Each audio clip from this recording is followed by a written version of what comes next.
Today we begin on the precept of skillful speaking and listening. So the precept reads, aware of the suffering caused by unmindful speech and the inability to listen to others, I undertake the training to cultivate loving speech and deep listening in order to bring about joy and happiness to others and relieve my own and others' suffering.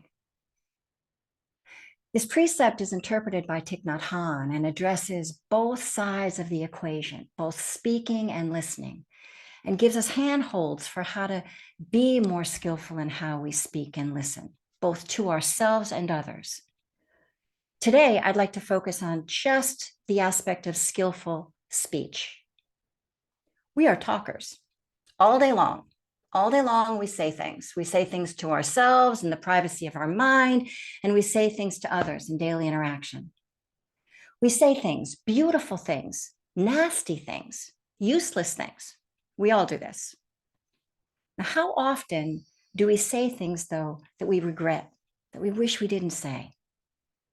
Likely too often.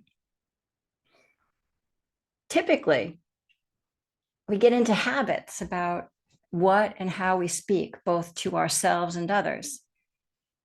But in mindfulness, we're interested in noticing three kinds of speech: the beautiful speech, the unwholesome speech, and the useless speech. And in seeing where they lead, seeing their effect on us and on others, because this directly affects our well-being. My worrying and regretting what I've said only leads to more worry, more regret, and more agitation. These experiences stress the whole system. They're harmful to our health. These are what we want to notice. Noticing when our minds and our bodies give us information that we've stepped in it. Most of the time, we know when we've misspoken. We know when we've lied. We know when we've been a little unkind, a little divisive, a little mean or abrupt. We also know when we've gossiped, talked about a friend behind their back, or talked just to fill the air, just to fill the discomfort of being quiet. Often, we can at least glint at the discomfort before we either quickly put it out of our mind or get away from the uptightness in our body, or before we sink into the vortex of rumination. Feel that. Feel the stress. This is how we create trouble for ourselves and others, by how we speak, and we suffer the consequences. We don't notice the mind's habit of chewing on the negative and glossing over or dismissing the positive. So the upsetting takes precedence. This is what keeps us up at night. This is what keeps us irritable and on edge during the day. This is what keeps our meditation restless and what causes stress. But gratefully, we aren't stuck. The mind can change with practice and patience and a bit of humor to notice when we've caught ourselves in the middle of the act or just after the fact of being unkind. We actually do want to see the unskillful, especially our own unskillfulness, because this is what we can reliably work with: our minds, our hearts, and our bodies. Better for us to make a game out of it, to deliberately try to catch ourselves in the act of speaking unskillfully to ourselves or others. What would that be like? Or if that feels too hard, to periodically check in throughout the day and just notice what the mind is doing. Is it ruminating on the upsetting? Is it resting in ease? Is it talking nicely to you or harshly? Or is it drifting into fantasy? No judgment, just notice. Just notice and breathe. Appreciate the noticing and breathe some more. Let yourself feel, see, and feel the stress and the unpleasantness, and keep breathing. Unwind as much as possible. Let the stress unwind momentarily. One moment at a time. That's all we need to do. One moment at a time. Let it unwind. This is how we learn. This is how we learn, how we grow to be more aware and more resilient, how we let go of the unskillful and bring about the skillful by kindly noticing without judgment. Without judgment. It's hard to see and own up to our own unskillfulness. It's hard to feel the consequences of our mistakes, but it's so important that we remember we're all human, we're fallible. And this is how we learn, by seeing the mistakes. Now, likewise, we also want to see when we've been skillful in our speech. This too is actually a very deep learning, because our tendency is to gloss over or dismiss the good, the easeful, the smoothness of interactions. When things go well, we take it for granted.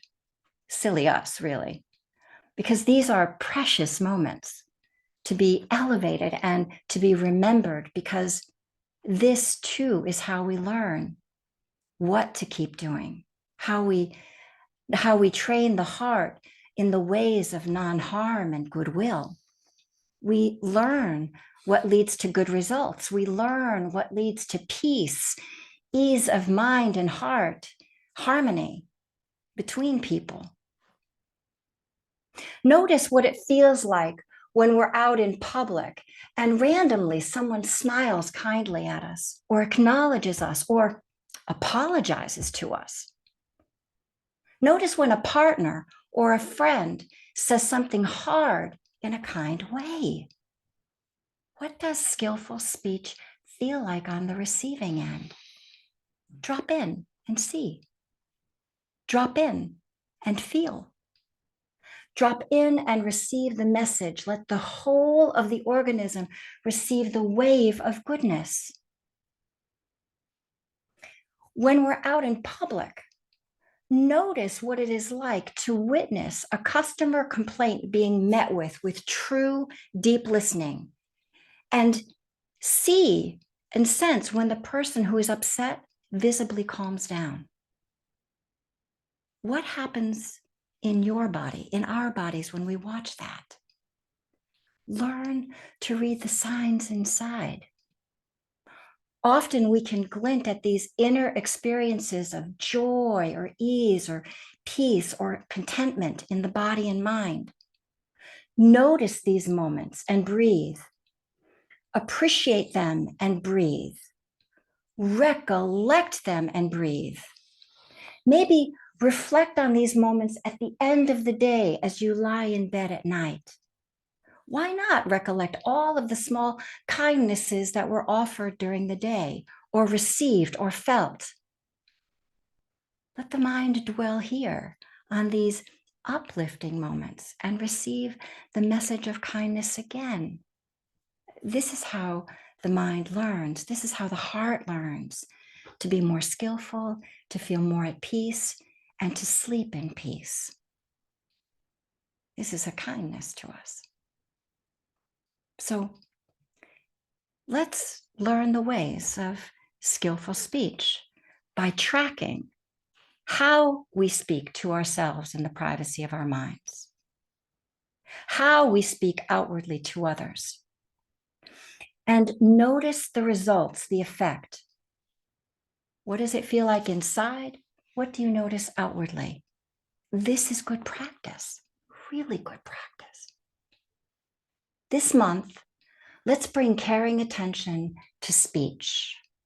Let's notice what we say, how we say it, why we are saying it, and its effect on us and others. No judgment, just notice and breathe. Discern skillful from unskillful, and gently steer the boat in the direction of non-harm and goodwill. We can do this. It's for our welfare, alone and together. Thank you. Thank you for your kind attention.